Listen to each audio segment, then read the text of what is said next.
Aujourd'hui, notre feu sacré s'appelle Robin Cornelius. Son nom ne vous dit peut-être rien, mais vous connaissez sûrement les vêtements qu'il fabrique et la célèbre baleine jaune de Switcher. S'il multiplie les succès commerciaux, c'est en défendant des valeurs sociales et environnementales. Robin Cornelius est aujourd'hui le patron numéro 1 du textile en Suisse. Nous sommes au Mont-sur-Lausanne, siège social de sa marque Switcher. En 25 ans et avec ses t-shirts logotés de la désormais célèbre baleine, cet entrepreneur atypique, formé à Sciences Po et HEC, a bâti un véritable empire. 80 millions de francs suisses de chiffre d'affaires, 200 collaborateurs partout dans le monde et des clients dans 15 pays. La réussite de Robin Cornelius est sans équivoque. Les magasins, il y en a 450 en Suisse, donc il y a 450 points de vente, ce qui est énorme. Rien que pour le marché suisse qui compte 7 millions d'habitants, donc quand on vend 7 à 8 millions de pièces par année, on dit en général qu'on vend une pièce par habitant en Suisse. Les recettes du succès sont assez simples, des produits basiques, une collection sans cesse renouvelée et le meilleur rapport qualité-prix possible. Depuis plus d'une décennie, la croissance de Switcher est à 2 chiffres. Mais Robin Cornelius n'est pas simplement un entrepreneur qui réussit, c'est aussi un homme de conviction. Selon lui, impossible de faire tourner les affaires avec des salariés frustrés ou malheureux. La rémunération au sein de son entreprise est donc au-dessus de la moyenne. La semaine s'arrête le vendredi midi et les conditions de travail sont optimales. La réussite économique ne va pas sans la réussite sociale. Voici le code de conduite de Robin Cornelius. Robin Cornelius, élu entrepreneur de l'année 2005 par le cabinet Ernst & Young. Robin Cornelius, bonjour. Bonjour. Je voudrais entendre parler du petit garçon que vous avez été. Le petit garçon était libre. Il n'avait pas de cadre, pas de limite. Comme beaucoup de gens aujourd'hui, peut-être. Mais dans un mauvais sens du terme, des fois, parce qu'ils sont un peu laissés à eux-mêmes. Mais pour ma part, non, bien entouré, beaucoup d'affection, mais pas de limite. Un petit garçon, il pousse. Il va à l'école. Il est bon à l'école? Il est très mauvais à l'école. Enfin, les écoles ne me gardent pas. Oui. J'ai fait, je crois, 7 ou 8 écoles. Joli petit parcours scolaire. Joli petit parcours, avec un petit internat en Allemagne, en Angleterre. Le petit garçon, il devient ado, il grandit. Puis, à un moment donné, on se dit, mais attends, on voit les copains. Puis les copains sont de moins en moins copains, parce qu'ils sont de plus en plus adultes. Puis ils ont moins et moins de temps, puis chacun pense à sa vie, la vie professionnelle. Et du coup, je me prends des cours, à gauche, à droite, des profs indépendants. Et je passe pas par miracle, mais par nécessité existentielle, une maturité. J'ai rattrapé donc pas mal d'années de scolarité d'une manière un peu indépendante. C'était pas facile. Ce que tu ne fais pas au début, tu le paies un jour. Et je me retrouve à l'Uni. C'était mon rêve. J'aimais tellement l'Uni que je suis resté même un peu plus. Je faisais HEC. Donc un beau parcours universitaire finalement, après avoir été un cancre en quelque sorte. Ouais. Puis là, ça allait mieux. Ça allait mieux parce que là-bas, il n'y a pas de limites. Je trouve mon élément, on doit se gérer soi-même. Je crois que tu avais aussi le souci de ton existence et que tu étais obligé d'avoir quelques petits sous qui arrivaient par ailleurs et que tu as été taxi à un moment. Ah oui, taxi, chauffeur de taxi. C'était pas des énormes revenus. Et c'était un petit peu dur de passer longtemps. Ça me permettait de travailler mes bouquins dans le taxi, voir des gens. Puis quoi que tu fasses, même un chauffeur de taxi, s'il fait bien son boulot, je me souviens des petites dames que j'ai ramenées chez elles, je montais les courses au 3e étage. Je me souviens d'un monsieur que j'ai pris à la gare pour l'amener à Joutan. C'est un monsieur français qui a une belle propriété. Il avait son Figaro, je le cherche à la gare. Gare Joutan, il faut compter 12 minutes de taxi. J'arrive, je ouvre, je passe par derrière toujours pour ouvrir la porte, jamais par devant. Puis il me regarde et dit « Vous êtes un bon chauffeur, jeune homme. » Puis je paye la course, puis il me sort 20 centimes. Qui déjà à l'époque, c'était pas énorme, mais tout était là. Après, je crois que tu as vendu des t-shirts. Oui, j'ai fait des sweatshirts. Des sweatshirts. Pour le comité HEC. Et là, j'ai quand même commencé à calculer. Je me dis, si je vendais une 50aine de sweatshirts, j'avais peut-être 5 ou 6 francs de marge par sweatshirt, ça me laissait 3 jours de taxi. Dans le calcul, je me dis, voilà, non, le taxi c'est bien, je peux commencer à faire un peu du négoce avec le sweatshirt. Puis ça me plaisait, et puis je dois aller au Portugal. Je suis parti au Portugal pour cela.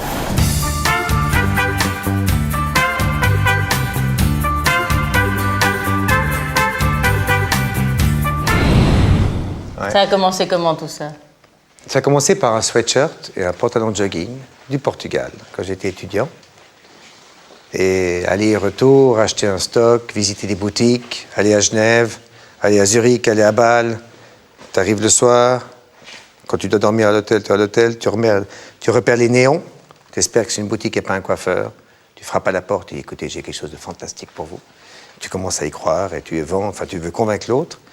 Et tu fais des allers et des retours, des allers et des retours.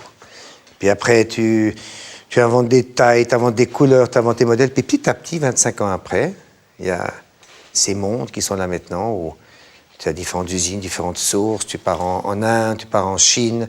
C'est 25 ans de construction. Mais à l'époque. Donc à l'époque, tu as pris ta petite valise et puis tu tapais aux portes. Et ce qui était extraordinaire, pendant pas mal de mois, j'avais qu'un modèle. J'avais qu'un sweatshirt, mais il a une particularité. Il existait en 20 coloris. Les gens disent, ouais, pourquoi 20 Tu es coloris? plus fort là déjà. Ah bah oui, complet. Comme souvent avec un produit. Le haut et le bas, tu peux combiner. Puis après, tu avances, tu rajoutes une chemise, tu rajoutes un polo. Mais c'est la guérilla, c'est la lutte. La lutte, c'est vraiment le symbole, la porte s'entouvre. Tu me dis, tenez-moi juste 2 secondes, mais il faut que je vous dise, c'est trop, il faut que je vous montre. C'est comme ça. Et si tu n'as pas la niaque, la niaque. Ah ouais, non. La volonté, là. Non, tu oublies tout. C'est la chance de pouvoir essayer de placer 3 mots, éventuellement t'écoutes, et éventuellement tu convaincs, et tu pries que tout se passe bien. Et puis pour être sûr que tu livres, tu faisais toi-même tes cartons. Alors d'abord, tu n'as pas les moyens d'avoir quelqu'un. Alors tu allais à Zurich, tu dis, il faut 3 jours de délai, tu revenais, tu faisais ton carton. Voilà, c'est comme tous les départs.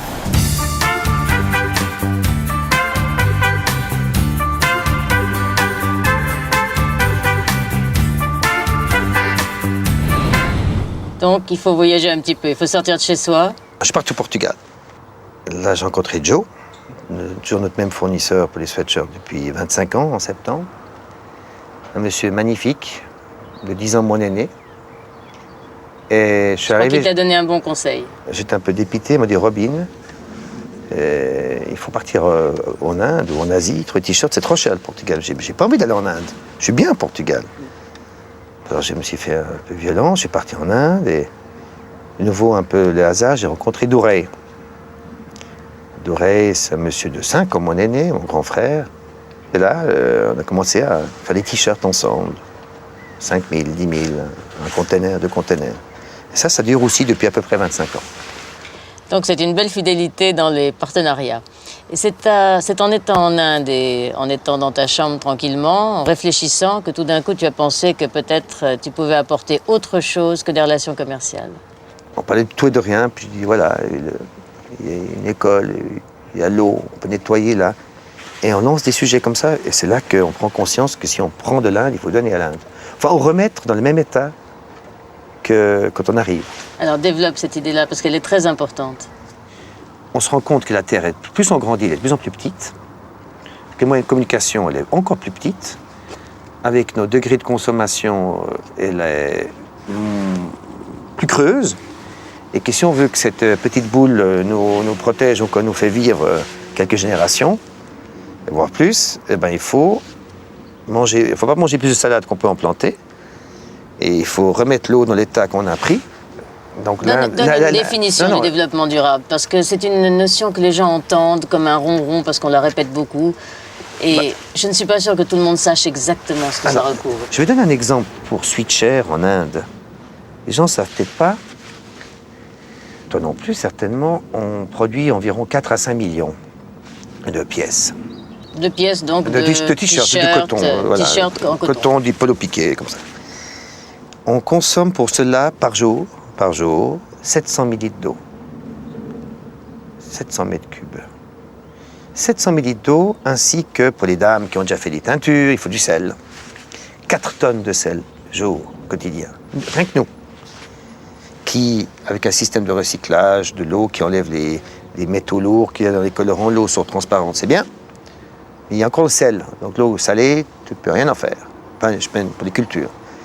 Et on a installé, il y a 2 ans, un système de osmose inversée, comme sur les bateaux, où on peut désaliniser l'eau dans les bateaux. C'est un énorme investissement, mais l'eau, depuis 2 ans et demi, avant elle sortait déjà sans colorant, Mettons, on peut la boire à l'arrivée, à 95%. Elle est potable. C'est que si, rien que nous, Switcher, avec nos 2-3 usines, il y en a des centaines d'usines, on consomme ce que je viens de dire, il faut faire le calcul partout. Et c'est là qu'on est complètement irresponsable, dans le sens que l'industrie textile, c'est une des plus polluantes, il faut le savoir. Sa matière première, c'est le coton. Afin de lutter contre la pollution industrielle, Robin Cornelius a misé très tôt sur le développement durable. Avec lui par exemple, pas question d'utiliser des teintures chimiques pour ses t-shirts. Robin Cornelius entend également garantir un prix minimum d'achat aux petits producteurs. C'est ce que l'on appelle le fair trade ou commerce équitable. Le coton vient du Mali, il est bio et en plus il est fair trade.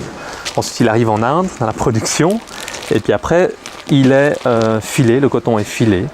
On fait un fil qui est bio fair trade et toute la chaîne en fait est bio fair trade certifiée et en plus les conditions de travail sont auditées par des ONG externes. Les produits Switcher sont conçus principalement en Inde et en Chine. Ses employés sur place sont eux aussi assurés de salaires décents. Une règle d'or également, Robin Cornelius n'emploie jamais d'enfants dans ses usines. Autre engagement environnemental celui-là, retraiter les eaux usées et utiliser l'énergie solaire. Tout ceci part évidemment d'une bonne volonté, mais le calcul est aussi économique. On prend l'exemple du bateau, le bateau est moins cher que l'avion. Voilà. Et en plus c'est plus écologique. On prend l'histoire de chauffer de l'eau en Inde, acheter du bois dans un pays où il est difficile d'avoir du bois. Il est plus malin d'avoir du solaire, il est plus malin d'avoir de la biomasse et c'est aussi moins cher. Tout ça, ça se calcule ça s'amortit sur plusieurs années. De toutes ces démarches où s'imbriquent l'économique et l'écologique, Robin Cornelius, en partant du modèle de son entreprise, a élaboré une véritable théorie. On peut parler des 3 piliers du développement durable. J'ai toujours cet exemple, la fusée de Tintin, tout le monde connaît la fusée de Tintin. Là, si je rebondis quand on fait des affaires, entrepreneurs, quoi qu'on fasse, il y a 3 éléments. Il faut d'abord faire des résultats économiques, du cash flow. Sans argent, sans résultat, c'est un leurre. Il ne se passe rien. Voilà, il ne se passe rien. On ne crée pas d'emploi. Deuxième élément de la fusée, c'est toutes les conditions écologiques. Je disais, recycler l'eau, il faut donc l'écologie, les résultats financiers, l'écologie et le social. Social, c'est donner les conditions que nous, on estimerait normales à nos enfants. Un salaire permanent, un code de conduite, droit d'association, un code de conduite audité. Alors le développement durable, il faut les 3 piliers. Et ce que je veux dire, c'est que si un des piliers est négligé, ça, on ne remarque pas tout de suite, mais la fusée part un peu de travers. Et le problème, c'est que ceux des gens assis dans la fusée, ils ne savent pas s'ils sont de travers, parce qu'ils regardent. Hein. Alors il faut des garde-fous. Et les garde-fous, c'est des normes, des instances politiques qui contrôlent, il y a des règles éthiques, sociales et tout. Et il faut régulariser en laissant l'entrepreneur être indépendant, on est bien d'accord là. Mais il faut ce doux mélange entre une politique à long terme, des normes écologiques, des normes sociales, des conditions sociales, et l'entrepreneur qui crée. Je crois qu'aussi dans ton entreprise, à l'intérieur de ton entreprise, tu as vis-à-vis de tes collaborateurs une attitude considérablement orientée vers l'humain. Pour moi, le plus important, c'est les gens. Le plus grand souci, c'est les gens, le jugement de l'autre. Et le plus important, c'est aussi de convaincre. Et encore mieux, c'est de rapprocher. Et les collaborateurs, c'est vrai que je ne sais pas si c'est une gestion qui est très professionnelle, entre guillemets. Bon, j'ai un bureau, j'y suis à peu près jamais. Mais je vais d'un collaborateur à l'heure, toi tu devrais voir lui, hein. Je pense que c'est assembler les gens et les collaborateurs, s'ils sont bien avec moi, enfin je pense, hein, c'est qu'il n'y a pas de différence. Je veux dire, c'est pas parce que j'ai le pouvoir, des hiérarchiques et tout, parce que seul tu fais rien du tout. Absolument. Les collaborateurs, c'est la plus grande richesse. C'est la plus grande richesse. Tu es un vrai entrepreneur, tu es un vrai feu sacré et je souhaite vraiment t'entendre là-dessus. C'est quelque chose de central. Il faut définir le manager. L'entrepreneur, c'est celui qui prend le risque économique, c'est vrai. Pour ma part, je ne veux pas prétendre définir un entrepreneur, mais si on me qualifie d'entrepreneur, effectivement. C'est que tu fais des choses pas par envie ou par formation professionnelle, mais par nécessité. C'est la seule chose que je sais faire.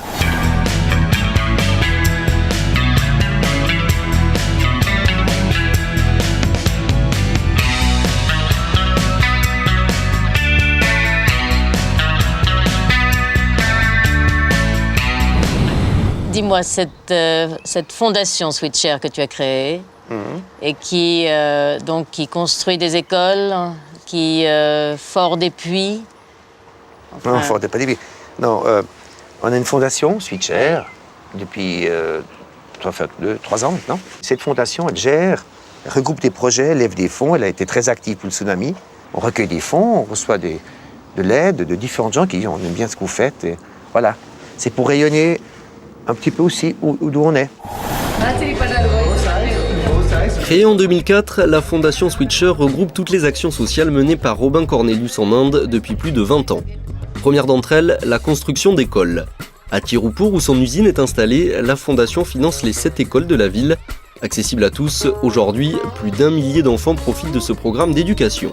La fondation s'engage par ailleurs dans une action encore plus militante en offrant des cours du soir aux mineurs qui travaillent. On s'est dit, si l'enfant ne va pas à l'école, c'est l'école qui va aller aux enfants. Donc on a décidé qu'on achèterait un bus, donc ça c'est très spontané. On a vu un bus, on l'a acheté, on l'a transformé, et à l'intérieur du bus, vous avez une petite école. Les enfants suivent un cours, ils apprennent à chanter, à lire, écrire, calculer. Surtout calculer, c'est très important vu qu'ils travaillent. Le problème, on ne va pas pouvoir leur enlever la charge du travail, mais par contre, on va pouvoir les aider à leur faire comprendre que le travail, c'est pas normal, que normalement, ils devraient être à l'école. S'ils reçoivent un salaire, qu'ils puissent compter l'argent. Ça, c'est toujours un problème parce qu'on va leur donner de l'argent, mais on ne va pas leur dire combien ils reçoivent et puis eux, ils ne comprendront pas, ce genre de choses. Autre domaine d'action prioritaire, la santé. Par le passé, l'entreprise mettait à disposition des employés un dispensaire. Elle faisait également de la prévention sur le sida et les maladies sexuellement transmissibles. Aujourd'hui, avec la fondation, c'est toute la population de Tirupur qui peut bénéficier de ces services. On se rend compte que de toute manière, dans nos usines, pour 200 employés, on doit avoir un médecin à plein temps. Ce médecin à plein temps n'est pas employé à 100% parce qu'il n'y a pas, sur 1000 employés, il n'y a pas tous les jours des ouvriers qui vont. Donc, on a ouvert ces dispensaires à la population. Distribution d'eau potable au niveau régional, programme de formation et d'apprentissage de l'informatique, accès au sport et à la culture. La fondation se substitue parfois complètement au gouvernement indien, trop pauvre pour réaliser ce type d'action. En dépensant pas moins d'1 demi-million de francs à l'année, la fondation Switcher apparaît aujourd'hui comme l'un des acteurs majeurs du développement de la région de Tirupur. L'Inde, c'est très important pour toi, c'est comme ton deuxième pays en quelque sorte? L'Inde, oui, c'est important. Là-bas, il y a une chose qui est extraordinaire. Il n'y a pas le jugement de valeur des autres. On ne va jamais te juger. Il y aura pas. Tu dis quelque chose, tu es un petit peu, pas arrogant, mais tu veux t'imposer. Yes. Il n'y a pas de non. Tu dois toi-même te dire jusqu'où je peux aller. Et on ne te juge pas. Tu es libre. Ils sont souriants. Moins il y a d'argent, plus on sourit. Hein. Peut-être plus le sourire gratuit. Ils ne sont pas agressifs, pas arrogants. C'est un pays magnifique. Et oui, l'Inde, c'est une démocratie. Hein, faisant un peu de politique tout de même. La Suisse est une démocratie. On est 6 millions. Ils sont 1,50 milliard. C'est la plus grande démocratie du monde.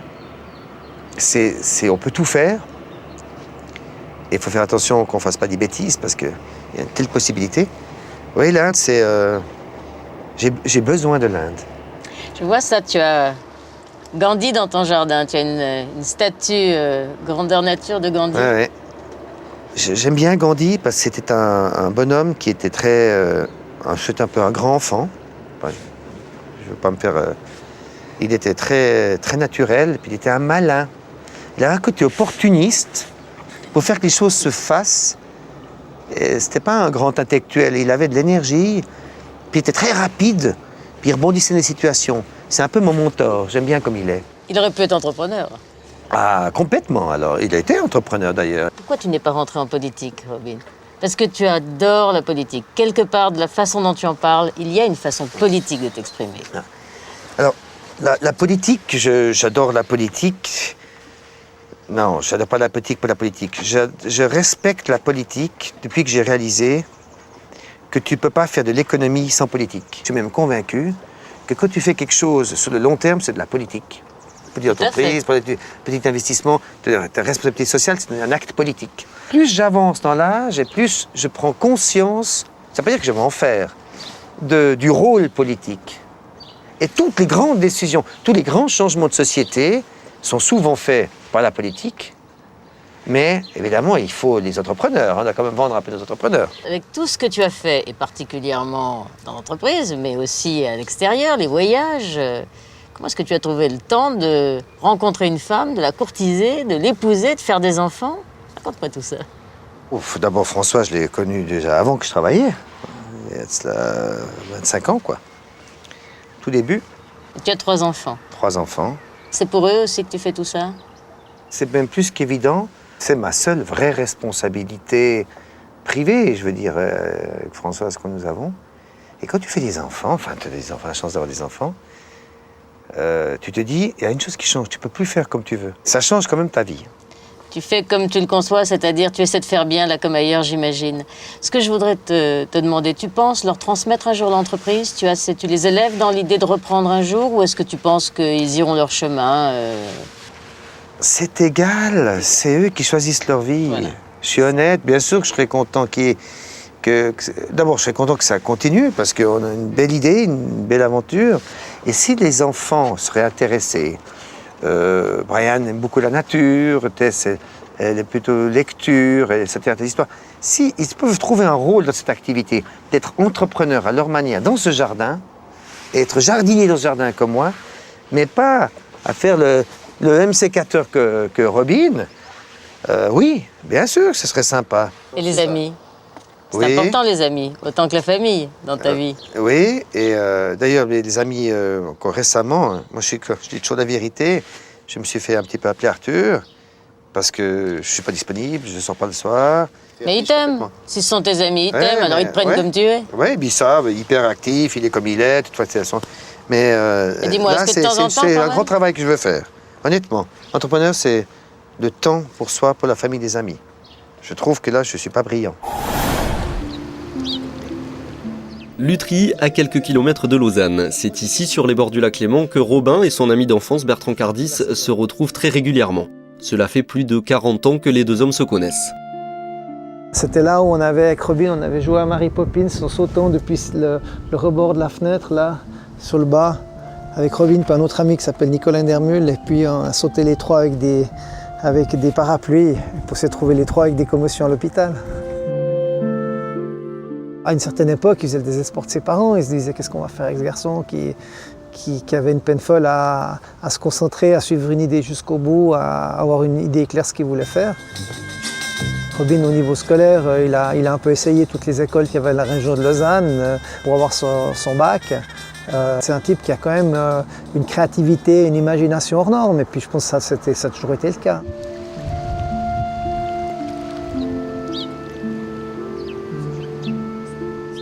Je trouve qu'il a réussi à construire une entreprise qui est super solide et puis qui a une très très bonne image. Et puis surtout, je crois qu'il l'a fait en accord avec sa personne, sans se trouver coincé dans un système. Il a monté l'environnement et l'espace qu'il a envie de faire. Et puis, je trouve que c'est magnifique, quoi. Alors, Robin, qu'est-ce que tu portes comme regard sur ton parcours familial, professionnel, amical? Le parcours, il est de plus en plus serein et il est de plus en plus réfléchi. Tu te dis, ce que tu sais très bien faire, il ne faudrait plus le faire. Et ce que tu ne sais pas faire, ton complément, il faudrait apprendre à le faire. Et puis, à accepter de vivre sans ce prochain quart d'heure est toujours trop et puis vivre dans l'indépendance du regard de l'autre. Tu es devenu un sage? Un sage pas encore accompli. Oui, le jour où j'aurai appris à m'ennuyer comme les autres. Alors, allons nous ennuyer? Ça, c'est notre histoire. Non, avant de s'ennuyer, on va les manger. D'accord, avec plaisir.